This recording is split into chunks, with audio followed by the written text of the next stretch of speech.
आज हमारे साथ बातचीत करने के लिए मौजूद हैं जम्मू कश्मीर विधानसभा के स्पीकर अब्दुल रहीम राठौर साहब। Jammu Kashmir national conference party का प्रतिनिधित्व करते हुए 7 बार विधायक रह चुके हैं। पिछली नेशनल कॉन्फ्रेंस सरकार में वित्त समेत कई महत्वपूर्ण मंत्रालय आपने संभाले हैं और राठौर साहब, आपका हम बहुत बहुत स्वागत करते हैं और हमसे जुड़ने के लिए धन्यवाद करते हैं। राठौर साहब, मेरा पहला सवाल आपसे ये है कि जनवरी में, अभी 20 जनवरी के आसपास आप पटना में विधानसभा अध्यक्षों का एक सम्मेलन था, वहाँ पे आप हिस्सा लेने के लिए गए थे। कुछ बेस्ट प्रैक्टिस जो जम्मू कश्मीर विधानसभा की है आपने वहाँ पर साझा की थी, जो कि हम लोगों ने जाना। आने वाले समय में वहाँ से आप आए, बहुत सारे विधानसभा अध्यक्ष थे वहाँ पर, तो आने वाले समय में हम जम्मू कश्मीर में ऐसी कौन सी बेस्ट प्रैक्टिस है जो हम देख सकते हैं या देखेंगे? देखिए, जो प्रैक्टिस और प्रोसीजर हमारा है वो तो तय है पहले से, उसको कोई दिक्कत नहीं है। हमारी कन्वेंशंस है, parliamentary conventions, procedure and practice पर किताबें लिखी गई हैं, अच्छी खासी किताबें लिखी गई हैं। लिहाजा कोई नया प्रैक्टिस या कोई नया प्रोसीजर हमने वहाँ पर अडॉप्ट नहीं किया। वो तो जो एक्चुअली हमारा प्रेसिडिंग ऑफिसर्स कॉन्फ्रेंस था, वो कॉन्स्टिट्यूशन जो हमारा बना है, जब से बना है आज तक, इस कॉन्स्टिट्यूशन में एवोल्यूशन कैसे हुआ, मतलब क्या अमेंडमेंट हुई, क्या बेहतरियां लाई गई हैं 75 साल के बाद, उस पर बातचीत वहाँ पर हो गई है। तो बाकी हमारा हाउस कैसे चलेगा, कैसे चलता है, कैसे आगे चलेगा, उसके लिए मैंने कहा कि प्रोसीजर पहले ही तय हो चुका है, नई बात हम कोई नहीं ला रहे। बल्कि आपको मालूम होगा, पटना जाने से पहले, प्रेसिडेंट ऑफिसर्स कॉन्फ्रेंस को अटेंड करने से पहले हमें एक वर्कशॉप यहाँ करना चाहता है। हमने अपने जो मेंबर्स हैं, असेंबली के मेंबर्स, उनकी तरबियत के लिए अच्छे रिसोर्स पर्सन लाए थे उन लोग से, क्योंकि जो हमारी इस वक्त की असेंबली है उसका कंपोजिशन ये है कि 51 मेंबर्स पहली बार मुंतखब हो गए, तो उनको बाखबर करना प्रोसीजर से, प्रैक्टिस से, वो बहुत ज़रूरी था। वो तो 3 दिन का वर्कशॉप हमने यहाँ कंप्लीट किया था और वो फ़ायदेमंद रहा। वर्कशॉप फ़ायदेमंद है। मैंने कहा प्रैक्टिस प्रोसीजर पहले ही तय है, लेकिन उससे बाखबर करना था मेंबर्स को, तो वो तो हमने कर दिया। इंशाल्लाह सब कुछ ठीक हो जाएगा, कोई प्रॉब्लम नहीं। धन्यवाद आपका। इसी क्रम में हम ये भी जानना चाहेंगे राठौर साहब, अभी विधानसभा सत्र होने जा रहा है जो कि शायद जो जम्मू में होगा, इससे पहले श्रीनगर में 4-5 दिन का होगा। हाँ, 4-5 दिन का होगा, श्रीनगर में हुआ वो। हाँ, एक सवाल मेरा ये था, क्योंकि इतने प्रयास आप कर रहे हैं, बेस्ट प्रैक्टिस की बात हम लोग कर रहे हैं, और अभी जो विधानसभा सदस्य चुन के आए हैं उनके लिए वर्कशॉप भी की गई, लेकिन जो विधानसभा सत्र में हुआ, जो कि ये कहा जा रहा है कि नहीं होना चाहिए था, कुछ ऐसी चीजें वहाँ हुई जिसमें ये आया कि धक्का मुक्की भी हुई, जो कि सब जगह हुई। तो ये जो सदन की मर्यादा के विपरीत चीजें हैं, जो माने अप्रत्याशित रूप से वहाँ हो गई, इन पर रोक के लिए आप क्या करेंगे? देखिए, ये अच्छी बात नहीं है। मुझे ऐसे इत्तेफाक है कि एक विधायक जब इलेक्ट होता है, उसके साथ जो उनके वोटर्स जो उसको चुनते हैं, उनके काफ़ी तवक़्क़ात वाबस्ता होती है। उन्होंने उसको इसलिए भेजा होता है उसमें, ताकि वो जो उनके मसाइल हैं उनको उभारेगा उसमें और उन पर चर्चा करे, उन पर डिस्कशन करे, बहस करे, गवर्नमेंट की नोट्स सुनाए, गवर्नमेंट को अकाउंटेबल बनाए। बुनियादी काम तो विधायक का वही होता है। जब ये जैसे आपने कहा कि कुछ हंगामा आ रही हुई, वो अच्छी बात नहीं है। मैंने उसको अप्रूव भी नहीं किया, ना आगे अप्रूव करूँगा। मैंने उस वक्त भी हाउसमैन को क्लियर कहा कि आवाम जिन्होंने हमें चुना है, उनकी नज़रें हमारी तरफ लगी हुई होती है। वो देखते हैं कि हमारे मसाइल को हल करने के लिए हमारा नुमाइंदा जो है वो क्या काम कर रहा है उसमें। लिहाजा उनकी तवक़्क़ात पर हमें पूरा उतरने की कोशिश करनी चाहिए। वक्त ज़ाया करना, हंगामा आ रहे हैं, वो एक MLA को ज़ेब नहीं देता, किसी भी सूरत में ज़ेब नहीं देता।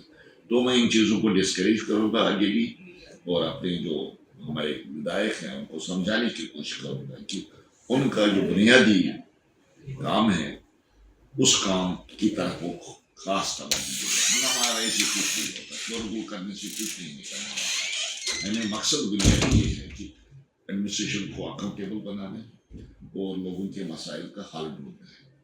तो उस समय एक आरोप भी लगा जब आप स्पीकर बने, भारतीय जनता पार्टी ने ये कहा, आपकी जो निष्पक्षता थी उसको लेके एक सवाल उठाया था कि अध्यक्ष बने हैं उनको आपको पार्टी से जोड़ा और कहा कि स्पीकर को पार्टी का नहीं होना चाहिए।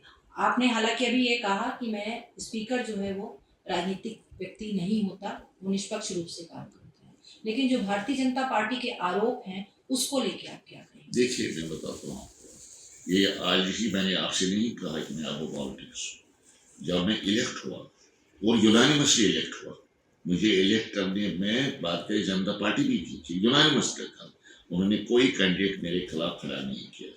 और जब हाउस से वोट मांगा गया इलेक्शन के बारे में, मेरे इलेक्शन के बारे में, तो सब ने हाँ कही, एक वोट भी डिसेंट में नहीं मिला, तो unanimously I was elected as speaker. बाकी जब वो वहां पर शोरगुल हुआ, उसको हमने कहा भी शायद कि नहीं आप पार्टी का साथ दे रहे हैं, मुझे पता नहीं होता है मैंने क्या किया, तो उन्होंने वो आरोप लगाया मैंने किया क्या था वहां पर जिससे उनको ये बात कहने की जरूरत पड़ी।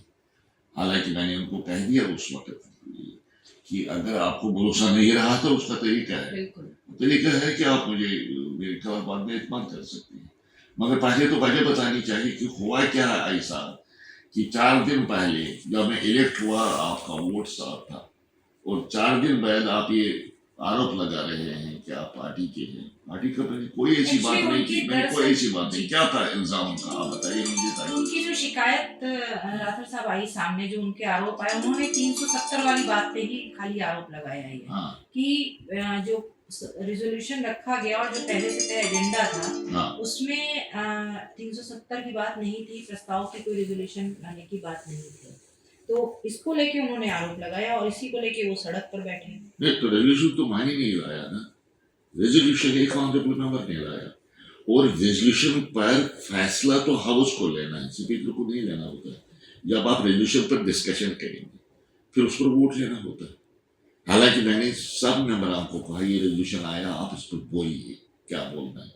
भारतीय जनता पार्टी से भी मैंने कहा और बाकी हाउस के जो ऑनरेबल मेंबर हैं मैंने कहा जिसकी भी जो राय है अपनी राय को इजहार कीजिए। बोला नहीं किसी ने, कहा नहीं रेजोल्यूशन वापस करो, तो मैं वापस नहीं कर सकता, रेजोल्यूशन वही वापस करेगा जिसने रेजोल्यूशन लाया था। स्पीकर ने सिर्फ रेजोल्यूशन लाता है, न स्पीकर रेजोल्यूशन वापस ले सकता है। स्पीकर क्या करेगा? मैंने कहा बोलिए, तो बोला किसी ने नहीं। मैंने कहा अगर आप बोलते नहीं, कोई नहीं बोलेगा, तो मेरे पास और कोई चारा नहीं, मैं रेजोल्यूशन को वोट के लिए रखूंगा हाउस में और फैसला हाउस को करना है। मेरा सिर्फ काम है कि गिनना है रेजोल्यूशन के हक में कितने वोट है, रेजोल्यूशन के खिलाफ कितने वोट। तो जब रेजोल्यूशन को हमने वोट के लिए रखा, बोलना तो उन्होंने माना नहीं, मैंने वोट के लिए रखा, तो अक्सरियत जो थी वो रेजोल्यूशन के हक में। सिर्फ बीजेपी की जो मेंबर हैं वहां पर कोई 28 के आसपास थे वहां पर, वो तो खिलाफ थी रेजोल्यूशन के, मगर 90 है टोटल देगा 89 इस वक्त हमारे हाउस में एक वैकेंसी है, अब 2 हो गई हैं, सामने भी एक छोटी 88 है। 88 में से अगर आप 28 काम करेंगे तो 60 रेजोल्यूशन के हाथ में। बताइए स्पीकर क्या करेगा? स्पीकर कैसे कह सकता है कि रेजोल्यूशन पास नहीं हो? स्पीकर को गिन के फैसला करना, मेरा काम गिनती का है, मैंने गिनती की, मैंने कहा रेजोल्यूशन पास हो।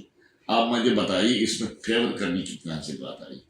वो मुझे कहती थी रेजोल्यूशन वापस ले लो, हाँ करने withdraw the resolution, speaker can not withdraw the resolution, that was their demand. अब मैंने उनकी वो डिमांड नहीं मानी, मैं मान सकता हूँ कानून के तहत, कैसे मान सकता हूँ आइन के तहत? तो वो कहते स्पीकर फेवर कर रहा है, तो दैट वाज अनफॉर्चुनेट। ठीक है, ये आपका पक्ष हुआ, उनके अपने आरोप हैं।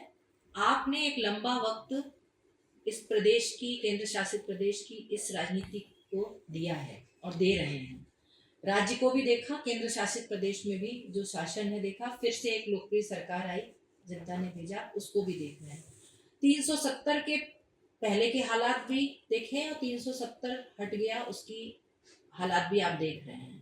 तो इन जो ये लंबा आपका ये जो राजनीतिक कैरियर में जो अनुभव है, किस तरह के बदलाव आप जो है वो महसूस कर रहे हैं जम्मू कश्मीर में? नहीं, बदलाव तो है। मैं देखो ना, बदलाव मैं ये नहीं कहूँगा बदलाव पॉजिटिव है, नेगेटिव है। बदलाव तो है क्योंकि एक कॉन्स्टिट्यूशनल पोजीशन जो थी जम्मू कश्मीर के बारे में वो चेंज हो गई। जम्मू कश्मीर को एक स्पेशल स्टेटस बना था 370 की होगी उसकी शक्ल में, है ना, वो नहीं रहा। लिहाजा तो बदलाव तो है, उसमें क्या शक है।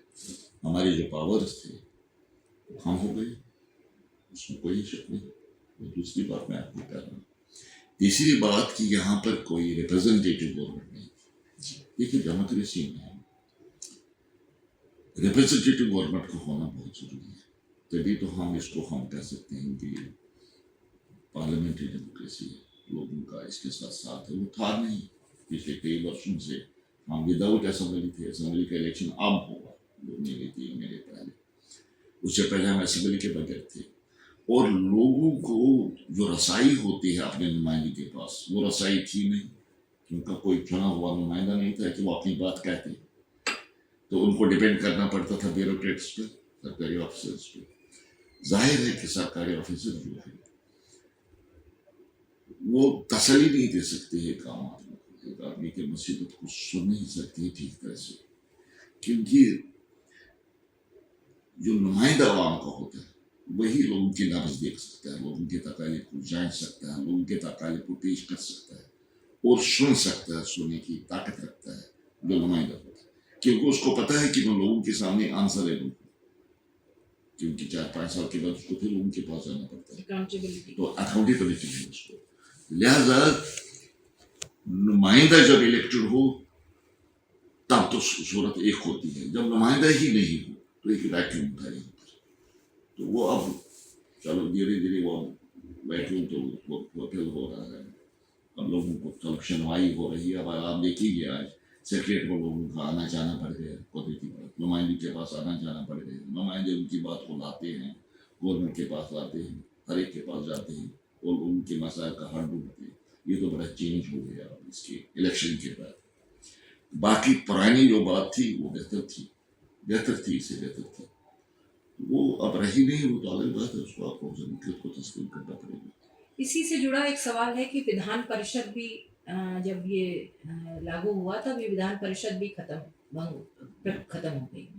लेकिन लोकतंत्र की जब हम बात करते हैं तो विधान परिषद की अपनी एक अहमियत होती है। बिल्कुल।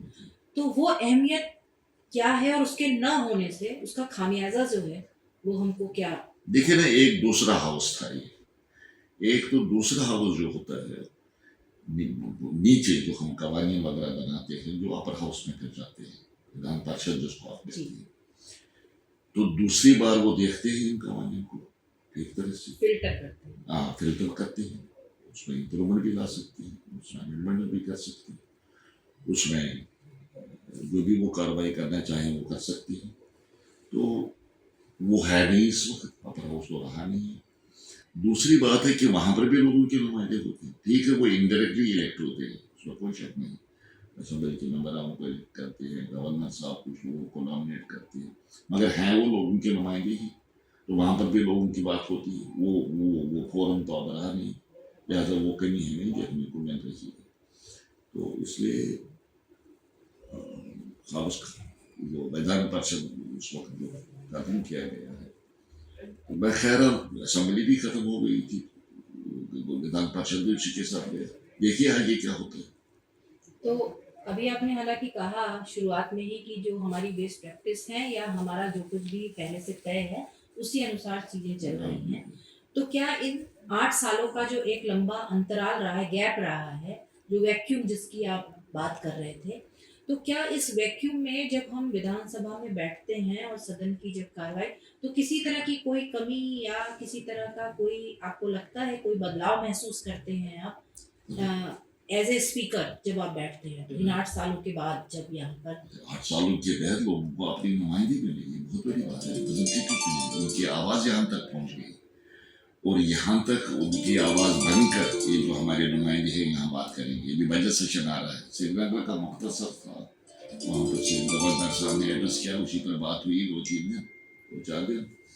मगर आज तो डिटेल में ये जो हमारा सेशन होगा, ये बजट सेशन है, इसमें गवर्नर साहब फिर एड्रेस करेंगे, उसके बाद बजट पेश होगा, बजट पर बात होगी, फिर डिपार्टमेंट्स को डिस्कस किया जाएगा, जिसको हम डिमांड्स फॉर ग्रांट्स कहते हैं, उनको जेल बहस लाएगा।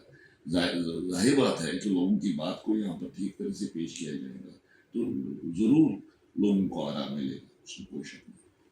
अब हम अपने अंतिम सवालों की ओर चल रहे हैं राठर साहब। एक बहुत ही इम्पोर्टेंट सवाल और हर किसी के ये जहन में सवाल है बिजनेस रूल को लेकर के, जी कि हम चाहेंगे कि आप बिजनेस रूल को अपने शब्दों में डिफाइन भी कर दें और ये कब तक लागू होने की उम्मीद है इसके, इस बारे में आपसे जानना चाहेंगे। बिजनेस रूल तो लागू हैं। देखिए जो इसको कहते हैं रिऑर्गेनाइजेशन एक्ट जब बना था जी। 2019 में, कौन सा है? रिऑर्गेनाइजेशन अच्छा, एक्ट, ओके जिसके तहत इस वक्त हुकूमत हम चला रहे हैं। ओके जब 370 खत्म हुआ, जी, उसके बाद एक रिऑर्गेनाइजेशन एक्ट हुआ, जी उसमें लिखा है कि हमें कैसे चलना चाहिए। जी। इसके बारे में ये जो हमारे बिजनेस रूल्स हैं उसका भी जिक्र किया गया है अच्छा वहाँ पर रिऑर्गेनाइजेशन एक्ट में। ओके वहाँ पर ये लिखा गया है कि जो बिजनेस रूल्स हैं हाउस के, ये तो विधानसभा बनाएगी, जी विधानसभा को ही बनाने का इख्तियार है, लेकिन जब तक वो रूल्स बनेंगे बिजनेस रूल्स, तब तक पुराने बिजनेस रूल्स पर ही काम चल सकता है, उसी पर चल सकता है, subject to certain modifications. Okay modifications क्या है? मतलब बिजनेस रूल्स में किसी जगह लिखा हुआ है अपर हाउस के बात आई है, हाँ बिल पेश, मिसाल के तौर पर बिल पेश होगा जी लोअर हाउस में, लोअर हाउस पास करेगा, फिर उसको ट्रांसमिट किया जाएगा अपर हाउस में, विधायक परिषद जिसको आप कहते हैं वहाँ भेजेंगे, वो देखिए। अब वो जो प्रावधान है कि इसको अपर हाउस में भेजेंगे, वो प्रावधान तो रहेगा नहीं, क्योंकि अपर हाउस है नहीं, बिल वहाँ जाएगा नहीं, जो पास होगा तो इधर भी पास होगा। ये तो मॉडिफाई करना पड़ेगा कि अपर हाउस को जाएगा, अगर मॉडिफाई नहीं करेंगे तो फिर तो कंट्रीब्यूशन होगा। लिहाजा इसी तरह से किसी जगह कॉन्स्टिट्यूशन ऑफ जम्मू कश्मीर का लफ्ज लिखा हुआ है, समझे मेरी बात, तो कॉन्स्टिट्यूशन है नहीं, है कॉन्स्टिट्यूशन का लफ्ज अपना नहीं पड़ेगा, क्योंकि है नहीं कॉन्स्टिट्यूशन ऑफ जम्मू कश्मीर में, तो पहले ही करना पड़ेगा।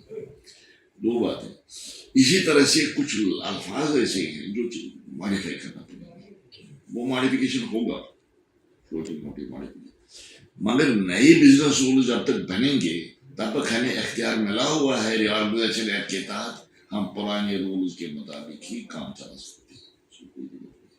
तो अभी जो बिजनेस रूल जिसपे कमेटी आपकी जो बनी हुई है आपकी अध्यक्षता में, चेयरमैनशिप में, तो वो जो काम कर रही है, तो जब ये पूरा होता है जो भी मॉडिफिकेशन जिसे आप कह रहे हैं, तो हम क्या क्या बदलाव इसमें संभव? यही मैंने कहा कि जहाँ जहाँ पर कुछ चीजें रिडेंडेंट हो गई है वो तो निकालनी है ना आपको, जैसे वैसे ही जैसे मैंने आपको बता दिया, मैंने कुछ प्रावधान उसमें है अपर हाउस के बारे में, वो तो हजफ करना पड़ेगा। किसी जगह कोई लफ्ज है, इसी तरह जो मैंने कहा गवर्नर का लफ्ज लिखा हुआ था बिजनेस रूल में, वहाँ पर लेफ्टिनेंट गवर्नर लिखना पड़ेगा, मॉडिफिकेशन यही होती है।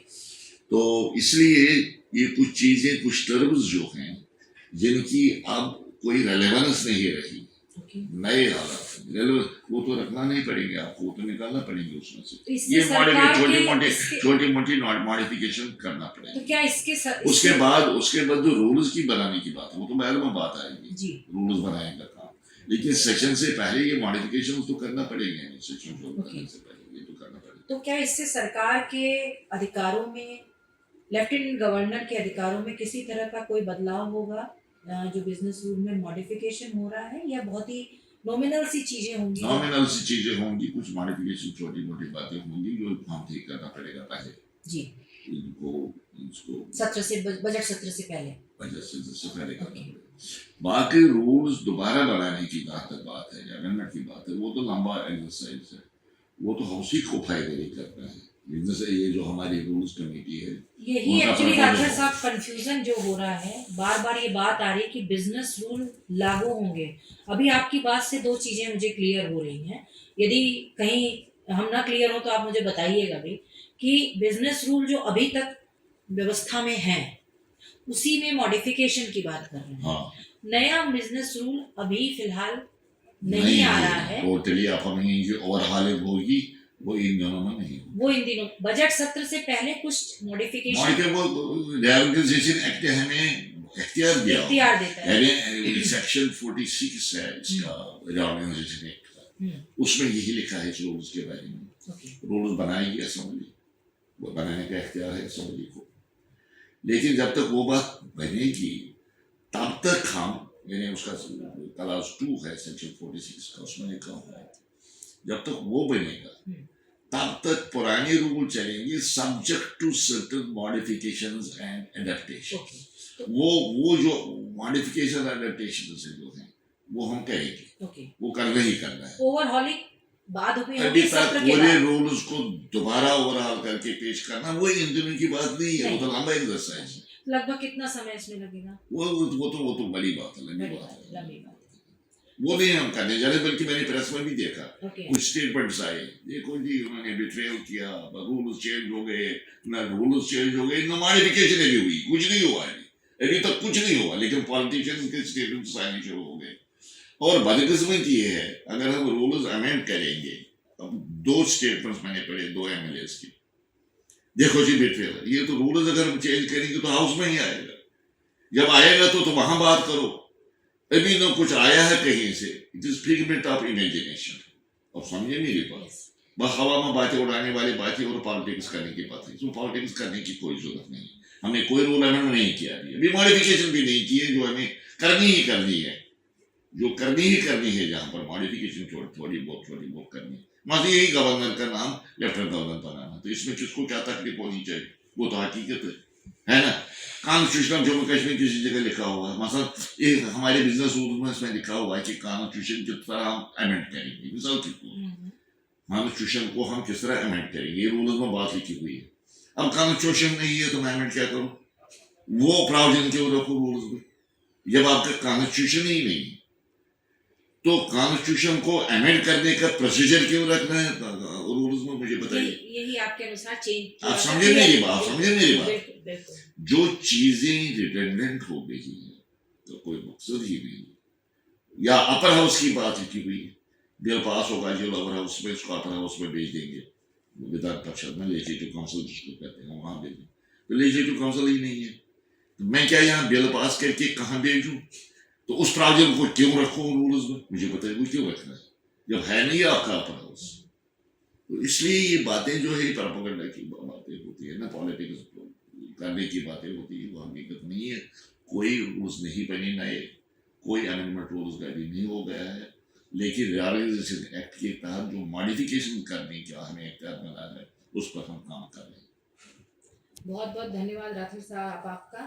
तो ये थी स्पीकर जम्मू कश्मीर विधानसभा राठौर साहब से बातचीत, जिसमें उन्होंने बहुत ही स्पष्टता से अपनी बात को रखा कि इस तरह की जो प्रोपेगेंडा या हवा में बातें हो रही हैं कि बिजनेस रूल को बदल दिया गया है या बदला जा रहा है, तो ऐसा कुछ नहीं है।